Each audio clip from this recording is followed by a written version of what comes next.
Olá meus amigos, eu sou o Sérgio Cassioli e estou de volta com mais esta videoaula. Desta vez falaremos sobre transistores. É uma segunda aula, continuação da aula anterior, onde eu dei uma demonstração assim a nível bastante bem macro. Desta vez falaremos um pouco mais sobre ganhos de transistores e ao final do curso mostrarei como fazer testes práticos, físicos, com multímetro analógico. Ou, se você tiver um digital, tá? Eu faço as observações com relação às cores das pontas. Tá bom? Espero que vocês gostem. Venha comigo! Muito bem, meus amigos, então vamos lá. Hoje vamos falar novamente sobre o transistor. Uma aula um pouquinho mais, com mais alguns detalhes, alguns cálculos, alguns testes no final. Então vamos lá. Aqui é uma repassada sobre o que já falamos na aula anterior, só para não perder o contato, não perder o fio da meada. Então vamos lá, o transistor, o que é um transistor? É um componente eletrônico que possui 3 regiões semicondutoras. Ele é um semicondutor, ok? As utilizações típicas de um transistor, tá? Ele tem 3 aplicações básicas, típicas. Primeiro como chave eletrônica, tá? De onde eu poderia descrever processos de sinais, calculadoras, computadores, TV digital, qualquer processamento de sinal, você vai estar encontrando ele sendo utilizado como uma chave eletrônica.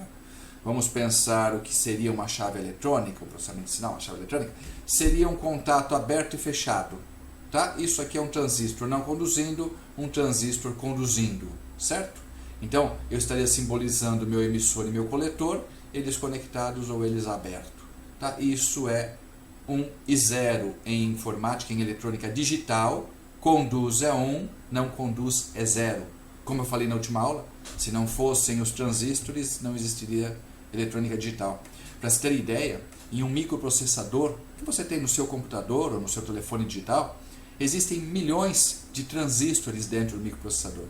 Tá? Tudo que é feito lá, conduz, não conduz. 1, 0, 0, 1. Função básica de um transistor, trabalhando como uma chave eletrônica. Ele pode trabalhar também, que seria a segunda utilização típica dele, como amplificador. E aí, como amplificador, eu poderia dizer o seguinte: num aparelho de som, vamos pensar no teu radinho. Você tem um rádio, esse sinal está sendo transmitido via ar, tá? E ao chegar no teu rádio, ele é baixinho, ele é um sinal muito fraco. Ele precisa ser amplificado, tem que ser aumentado para que você possa ouvi-lo. Perfeito. Transistor trabalhando como amplificador. Tá?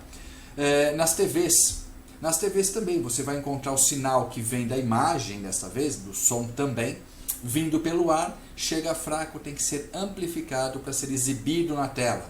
Os transistores trabalhando como amplificador mais uma vez. E assim nós vamos encontrá-los em amplificadores de sinais, em diversos outros equipamentos. Tá?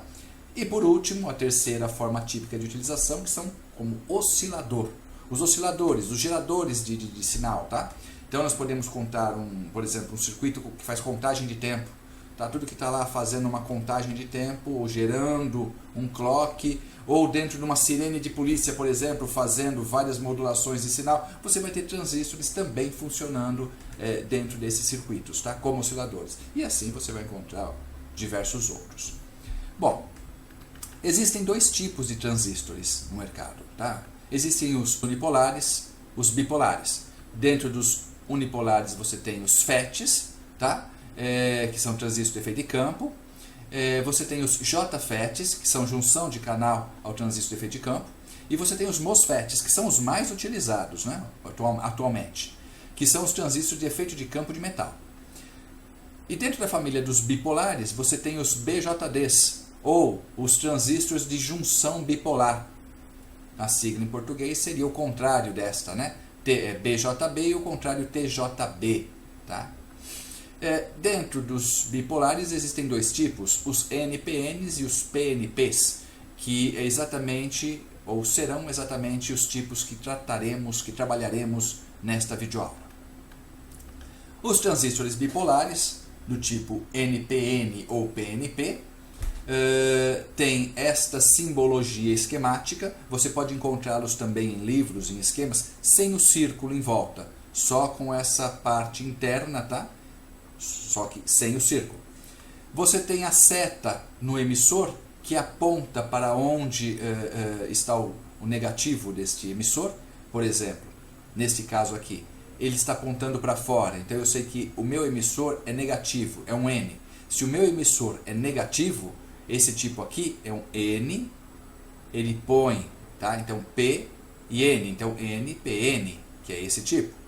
O negativo está para a base. Bom, se o negativo é a base é negativa, então só pode ser um PNP. Como o negativo aponta para a base, ele diz que ele é um positivo. Para ele ser um positivo, vai ser um PNP, o contrário deste. Ok? Falei também sobre a diferença entre o PNP e o NPN. A diferença aqui é bastante simples, né? Você tem aqui o PNP, por exemplo, você tem que o emissor é negativo, então a corrente elétrica entra pelo emissor, sai pelo coletor e sai pela base. Neste outro modelo aqui, que é o nosso NPN, tá? Você tem a corrente entrando pelo coletor, entrando pela base e saindo pelo emissor. Exatamente o oposto destes dois aqui, e ambos obedecem à mesma fórmula, tá? Que eu digo que a corrente de emissor é igual à soma das correntes de base e corrente de coletor. Conforme já disse Kirchhoff, tudo que entra em um nó é exatamente igual à somatória de tudo que sai desse nó, tá? Em vez de nó, trocamos por um componente, chamado transistor nesse caso. Então vamos dizer que tudo que entra num transistor é igual à somatória de toda a corrente que sai desse transistor. O mesmo aqui. Toda corrente que entra no emissor é igual à somatória da corrente de base e coletor que sai desse transistor. A fórmula é a mesma para os dois casos, ok? Dei uma simplificada, uma analogia, uma metáfora com uma torneira, tá? Onde eu disse que a água, ao transitar pela torneira, seria a nossa corrente elétrica, que entra sempre pelo coletor e sai sempre pelo emissor. E é controlada pela corrente que circula pela base, ou seja, quanto mais eu abro esse registro, quanto maior é a corrente na minha base, maior é o fluxo de água que vai sair ou que vai entrar, né? Depende se ele é um PNP ou um NPN. Então, quanto mais eu aumento a corrente na base, mais eu aumento o fluxo de corrente entre coletor e emissor. Perfeito? E quanto mais eu diminuo a minha corrente de base, mais eu diminuo o fluxo de corrente entre coletor e emissor. Perfeito? Muito bem, até aqui nós vimos na aula passada. Nessa aula eu preparei alguma coisa um pouquinho diferente disso. Vamos falar um pouco agora sobre parâmetros do transistor. Tá? Eu cheguei a mostrar no circuitinho para vocês como funciona um transistor, né? Eu vou até abrir de novo esse circuito para vocês e vou mostrar novamente uma outra configuração elétrica de uma simulação para mostrar como ele realmente funciona como chave eletrônica, tá? Enfim, como você consegue deixar dois circuitos praticamente independentes. Isso é a grande sacada do transistor, né? Isso aqui ajuda muito nos nossos experimentos, nossos invenções com os nossos transistores. Tá? O que eu quero mostrar para vocês é isto aqui. Deixe-me dar um zoom neste circuito.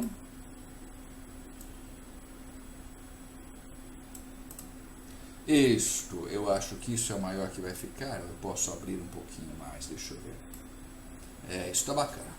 Então veja o que eu coloquei aqui. Eu coloquei uma bateria de 1,5 V ligada a um potenciômetro que vai dosar a quantidade de corrente que vai entrar na base desse meu transistor. E coloquei uma outra bateria, tá? Uma outra bateria aqui, onde eu tenho 12 volts que vai acender uma lâmpada através do fluxo de corrente, ou seja, entre coletor e emissor. Ou seja, ela vai acender quando esse transistor conduzir, ok? Quando ele fechar isso aqui, como se fosse uma chave, tá vendo? Quando ele conduzir do coletor para o emissor, essa lâmpada vai acender e vai circular corrente neste ramo do meu circuito, independente desse outro ramo, percebe?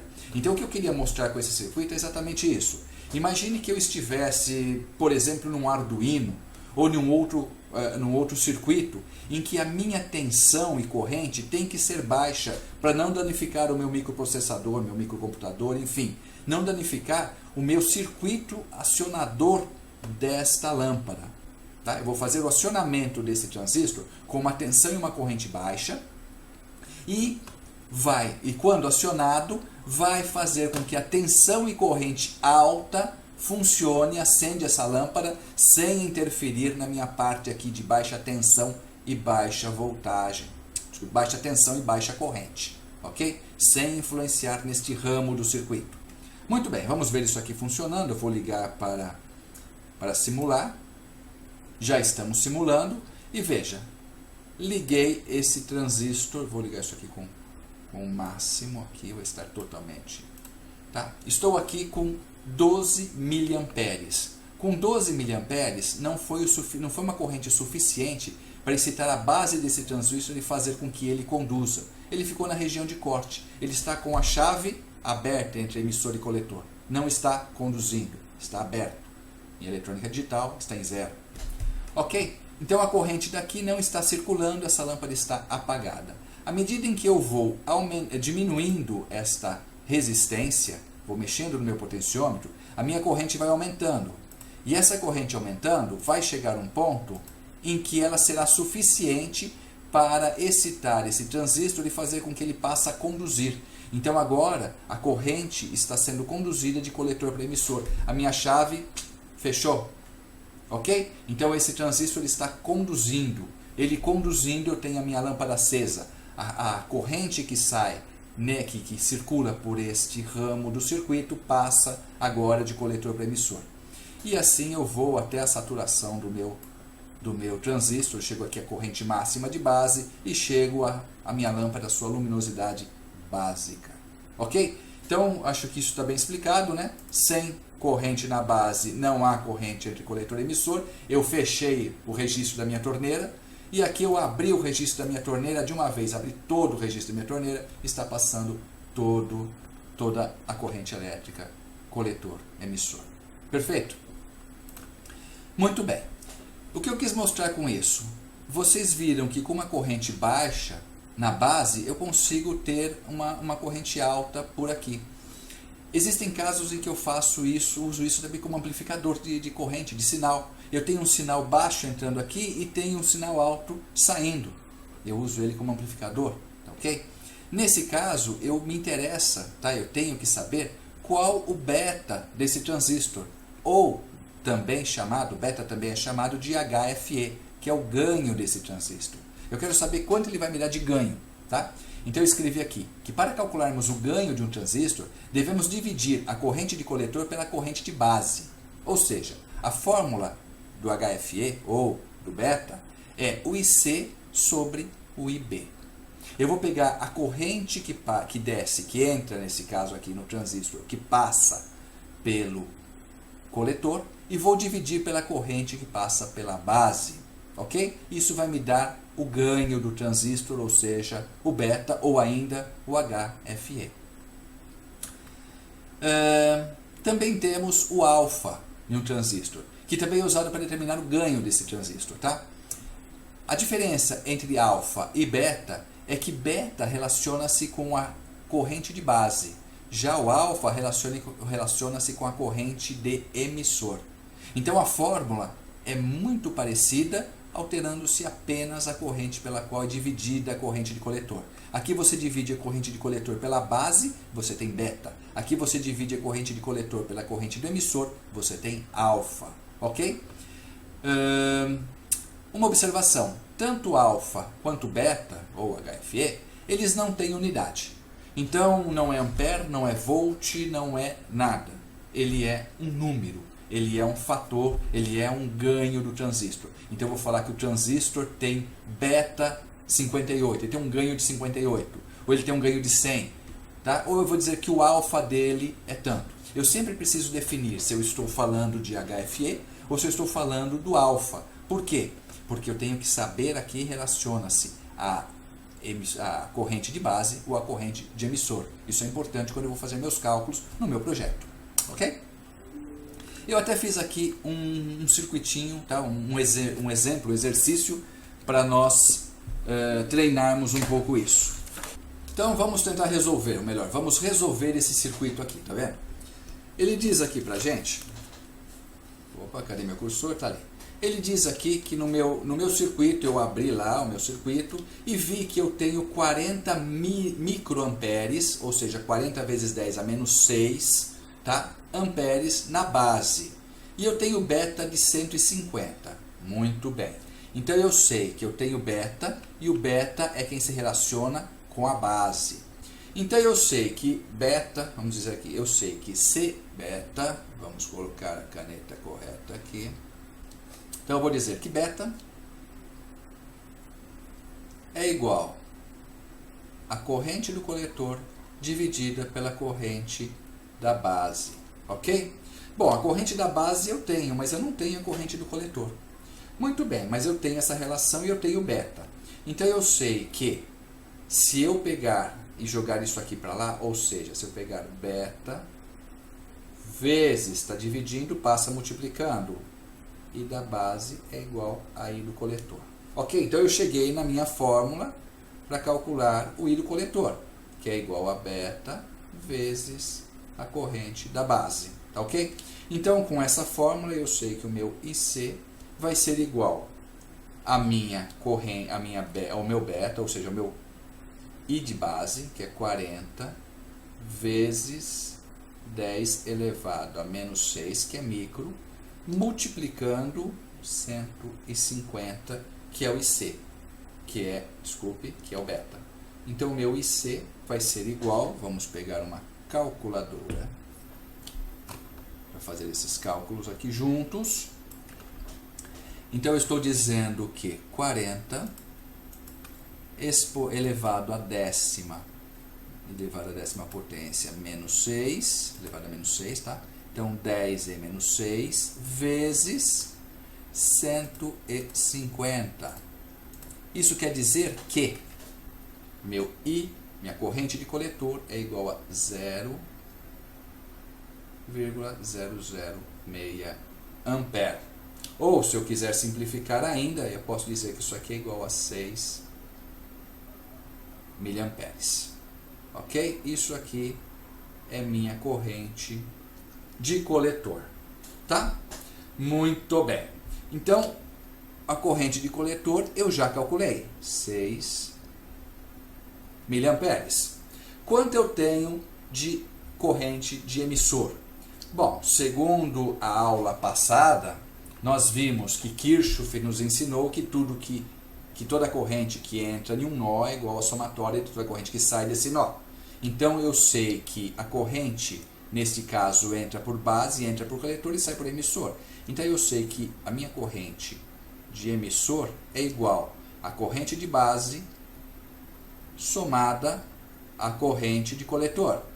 Isso quer dizer que o meu IE é igual a 6 mA, ou vamos já colocar em amperes mesmo, mais a corrente de base, que foi dada como 40 vezes 10 a menos 6. Isso quer dizer que a minha corrente de emissor vai ser igual, vamos abrir nossa calculadora mais uma vez, e vamos pegar aqui, apaga isso, e vamos colocar 0,006 somado a 40 vezes 10 a menos 6, que vai ser igual a 0,0604. 0,0604. Então é 0,00604 amperes. Essa é minha corrente de emissor. Ou ainda, se eu quiser, eu posso dizer que é 6,04 miliamperes. Calculei a minha corrente de emissor. Vou até marcar aqui também 6,04 miliamperes. Ok, e quanto é o alfa? O alfa, a fórmula está aqui, muito simples para ser usada. Então eu sei que se eu pegar a minha corrente de coletor, que é 6 miliamperes, e dividir pela corrente de emissor, que é 6,04, também em miliampere, posso até desprezar uma vez que são iguais, tá? Isso aqui é igual ao alfa. Eu vou dizer que o alfa é igual a 6 mA dividido por 6,04. Vamos fazer essas contas aqui na nossa querida calculadora mais uma vez. Então eu tenho aqui 6 dividido por 6,04, que vai ser igual a 0,993. Eu vou colocar só com 3 casas, 0,993. Então, este é o valor da nossa alfa. 0,993. Esse é o valor de alfa. Então, exercício resolvido e todos os parâmetros calculados. Veja, partindo apenas da corrente da base e do beta, eu consegui calcular todos os outros parâmetros. Ok? É muito simples e muito útil quando você estiver projetando alguma coisa ou você estiver analisando o teu circuito ali como técnico, tá certo? Trabalhando em cima. Bom, eu quero mostrar também para vocês mais uma coisa que seria a parte prática disso. Eu vou mostrar para vocês como se testa um transistor, como se verifica o HFE dele, tá? O beta, enfim, na prática. Você é um técnico, tirou um componente, tirou um transistor do circuito e quer medi-lo, quer saber se ele está bom ou se está defeituoso. É o nosso dia a dia como técnicos, não é mesmo? Então, vamos para o laboratório. Venha comigo. Ok, muito bem, então vamos lá. Eu trouxe esses 3 transistores aqui para vocês, tá? Esse é um chip 122 de média potência. Este é um encapsulamento, né? Esse aqui é um encapsulamento 220. Esse aqui é de encapsulamento TO3, que é o famoso 2N3055, um transistor bastante conhecido, já fabricado há muitos anos. E esse aqui é o encapsulamento TO92, tá? Aqueles circuitinhos comuns encontrados em rádios, enfim, tudo quanto é canto, tá? Então, esse integrado é um BC327. Nós vamos medir esses três componentes. Para isso, eu os desenhei aqui no papel, de maneira a facilitar um pouco a instrução. Então, nós vamos pegar um multímetro, vamos colocar aqui numa escala ômica baixa, vezes 1 ou vezes 10, tá? Se você tiver o teu multímetro aquela função de medir LEDs, eu acho que é uma boa, pode colocar em medição de LEDs. Vamos ajustar aqui, vamos colocar as pontas em curto, tá? Vamos ajustar o zero, tá? Que nesse caso já está até ajustado para essa escala. Pronto, zero ajustado, pronto, tá? Curto e zero. Muito bem. Então, uma observação só a fazer é, você usa multímetro analógico, você tem que se lembrar que, embora a ponta seja vermelha, no analógico ele vai representar a negativa, tá? Ele vai representar o polo N. A preta, embora seja negativa, ele vai representar o polo P, tá ok? Já no multímetro digital é o contrário.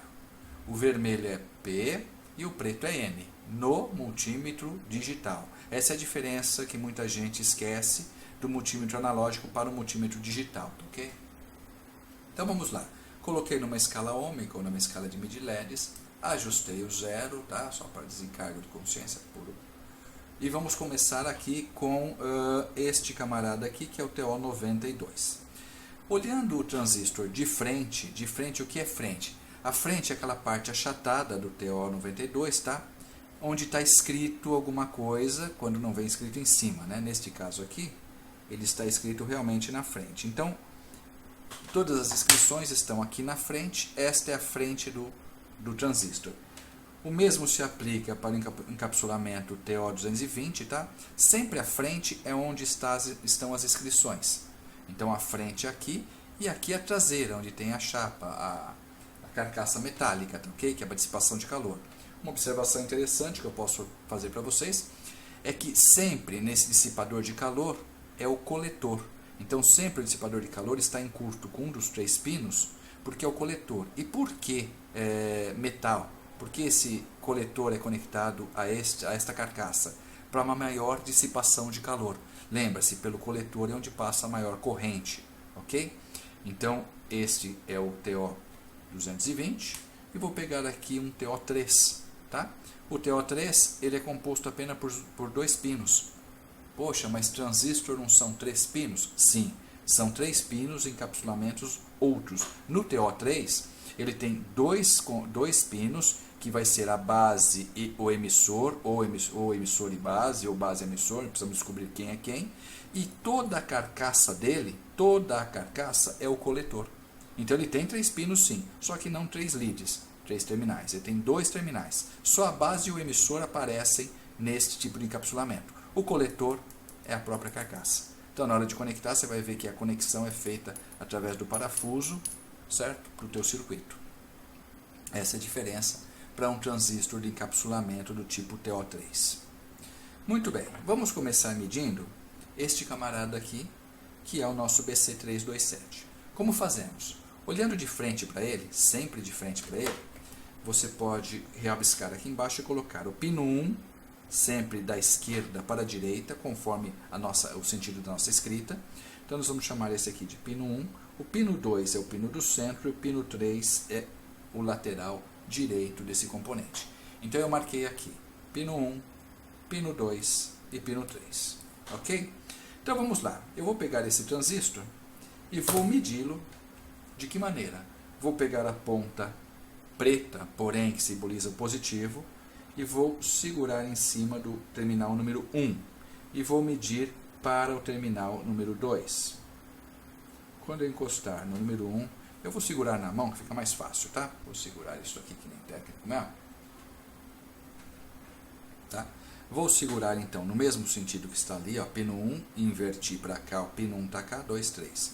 No pino 1 eu coloquei o meu, que representa o positivo, o preto, e tentei conduzir com o pino 3, não conduziu. Com o pino 2, ele conduziu com o pino 2, tá? Então com o pino 2 vermelho e o preto no pino 1, ele conduz. Muito bem. Se eu inverter agora, veja, o que conduziu era o vermelho no meio, o preto no 1. Vou colocar o preto no 2 e o vermelho no 1. Não conduz. Isso quer dizer que ele está com problema? Não. Isso é o correto. Ele está conduzindo de um terminal para o outro. Então o que eu tenho aqui? Eu tenho que ele conduziu com o meu pino 1 preto. Olha, o meu pino 1 foi preto, não foi? O meu preto ele simboliza o positivo, porque eu estou no multímetro analógico. E conduziu com o 2 no meu negativo, que seria o meu vermelho nesse caso. Então eu sei que ele é um PN nesse caso. Vamos continuar a medição. Certo? Aqui ele conduziu. Vou manter o vermelho no 2 e tentar o preto no 3. Veja, ele conduziu também. Se eu inverter essas duas pontas aqui, ele não conduz, correto? Então veja, eu tenho que o vermelho ficou no pino 2 e o preto ficou no pino 3. O vermelho no 2 nós já tínhamos visto, o preto no 3. O meu preto é o meu positivo, tá certo? Então eu já sei que esse transistor é do tipo PNP, tá certo? Como o único diferente é o pino 2, eu sei que esta é a base do transistor. A base eu sei que é meu pino 2. Perfeito. Agora, como saber qual é o coletor? Tá bem. Alguns técnicos vão dizer para você vai encontrar em alguns textos na internet, dizendo que pelo valor que o multímetro aponta, você sabe quem é coletor, quem é emissor. Eu discordo disso porque eu já peguei casos em que isso não se confirma. Qual a melhor maneira para se descobrir aqui?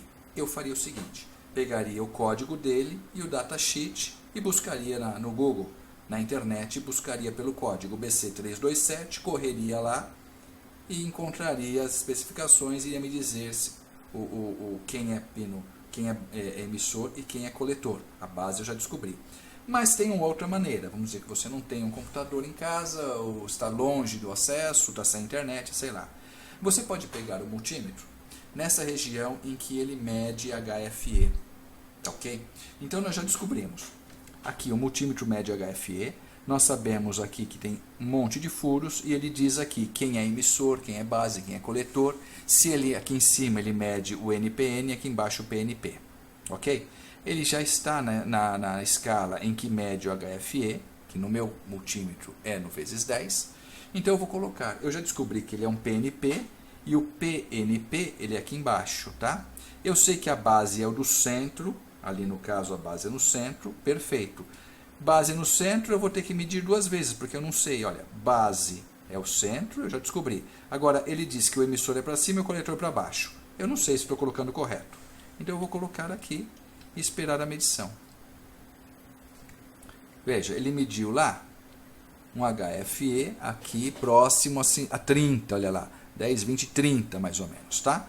Vou pegar do jeito que eu coloquei e vou invertê-lo e medi-lo novamente nos mesmos buraquinhos, nos mesmos furos.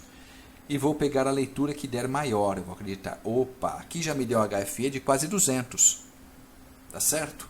Então o HFE desse camarada é próximo a 200 e eu sei que nesse caso, olha, ficou coletor aqui. Olha, eu vou tirar aqui do jeito que ele está, segurando aqui na mão.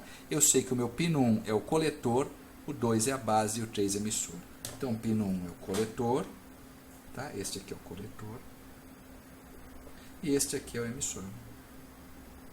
Essa é a maneira mais confiável que eu encontrei, que eu uso, tá, no meu dia a dia para saber, para descobrir coletor e emissor, sem buscar o datasheet, que seria o melhor.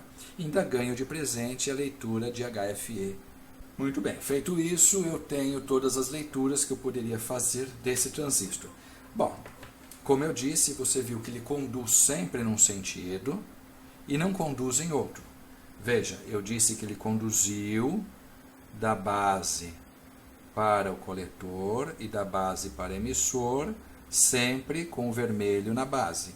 Se eu inverter essa lógica, ele não conduz e não conduz. Se eu for de base de emissor para coletor, também não conduz em nenhum dos dois sentidos, estando com minha escala bem baixa.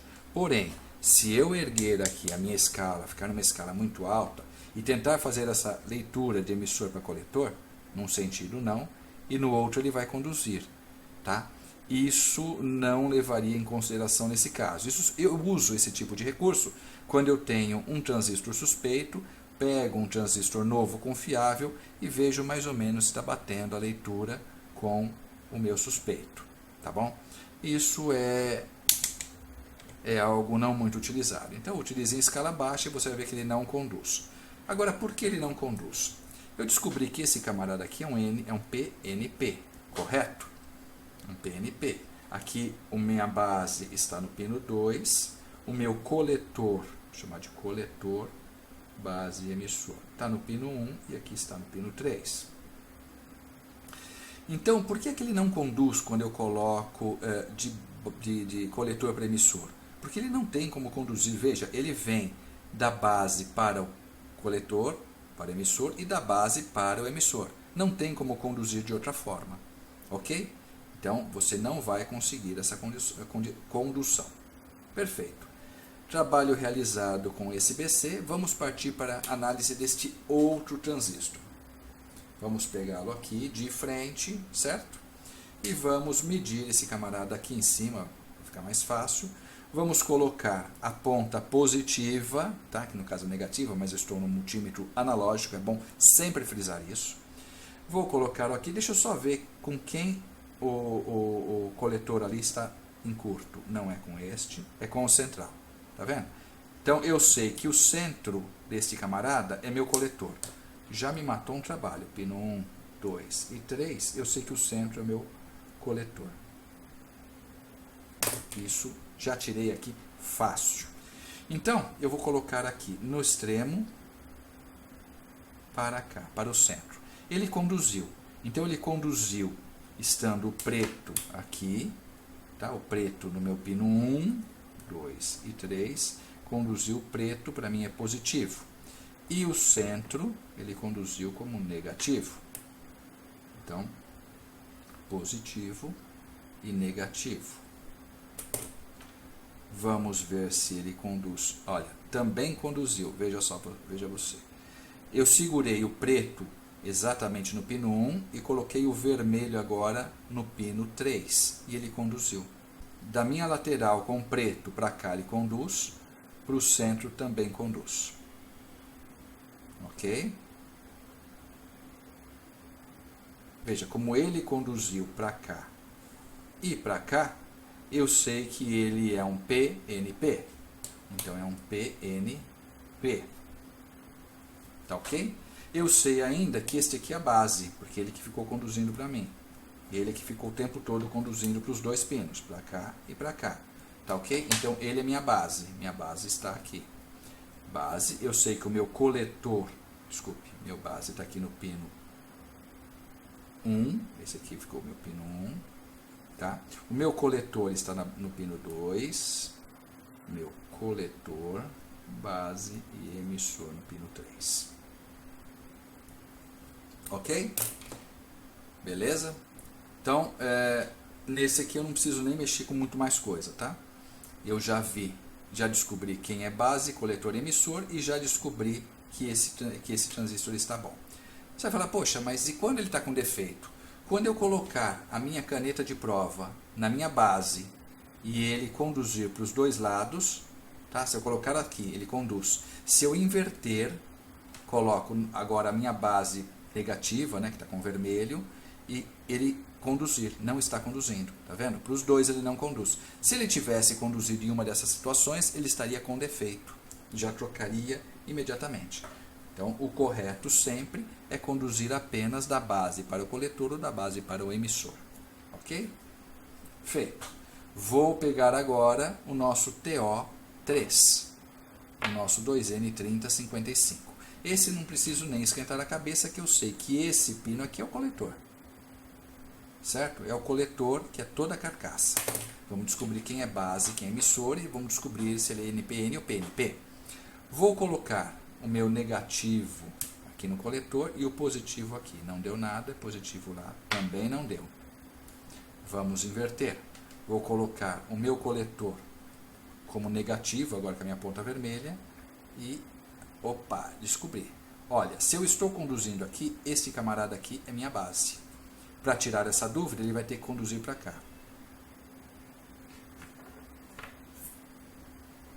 E conduz. Deixa eu segurar apenas um. É sempre bom que você não faça contato com as mãos nos dois pinos, porque eles podem conduzir dependendo da escala que você está. Então eu já descobri que esse aqui, eu vou chamar esse aqui de pino 1 e esse aqui de pino 2. Tá? Esse aqui é minha base e esse aqui é meu emissor. Tá? Então eu descobri que a minha base ela é positiva. A minha base é positiva, então a minha base é positiva. Se minha base é positiva, ele só pode ser um NPN, tá certo? Então, base positiva, coletor negativo, emissor também igualmente negativo e conduzindo. Se eu inverter, como eu já fiz no começo, já vimos que ele não conduziu, não é mesmo? Vou colocar a base como negativa, não conduz para emissor e não conduz para coletor. Perfeito? Então, mais uma vez, também medido. Eu sei que ele é um NPN. Tá ok? Descobri o tipo, descobri quais as pinais e descobri que eles estão todos bons e funcionando. É assim que se trabalha, é assim que se mede se um transistor está bom ou se ele está ruim. Ok? Vamos voltar novamente para o computador? Vamos lá, vem comigo.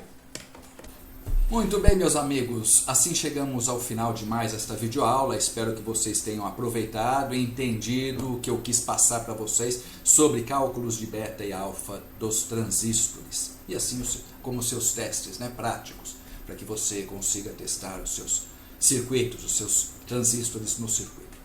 Se você não for inscrito no nosso canal, clique aqui embaixo do meu nome, tem aquele retângulo vermelho onde está escrito inscrever-se. Clique nele, complete o processo.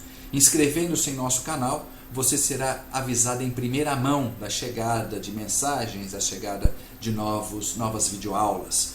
E, é claro, essas inscrições e esses likes, esses joinhas que vocês clicam, é o que me dá motivação para continuar criando vídeos e disponibilizando para toda a internet. Ok?